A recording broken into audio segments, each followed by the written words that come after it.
ஒரு பக்கம் என்னன்னா, காலை கடன் கழிக்கிற வசதி கூட வீட்ல இல்லாதனால காட்டு பக்கம் ஒதுங்குற பெண்கள பார்த்து, அந்த நேரத்துல உனக்கு அங்க என்ன வேல?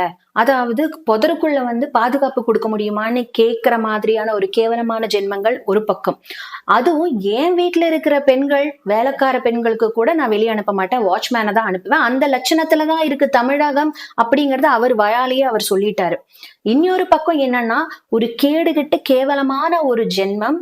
அவங்க ஆதரவு குடுக்குற அந்த கட்சிக்கு நம்ம பெண்கள் ஆதரவு குடுக்கலங்கிற ஒரே காரணத்திற்காக பெண்களை என சொல்ற ரொம்ப ரொம்ப அசிங்கமான அருவருப்பு தக்க கூடிய ஒரு ஜென்மம். இன்னொரு பக்கம் யாரு இந்த பொன்ராஜ் அப்படின்னு கேட்டீங்கன்னா, அப்துல் கலாம் ஐயா அவர்களால வைத்து கழுகிட்டு இருந்த ஒரு ஜென்மம் தான் இந்த ஜென்மம். அதுக்கப்புறமா மக்கள் நீதி மையத்துல கொஞ்ச நாள் வைத்த கழுகுனாப்ல, இப்போ டிஎம்கேல வைத்த கழுகுறாப்ல. இவருக்கு என்ன வேலை அப்படின்னா, இவரோட வாய வாடகைக்கு கொடுத்து பிழைக்கிற இவர் சாரியா, இல்ல இவர் விமர்சிக்கிற அளவுக்கு இருக்கிற பெண்கள் சரிகளா?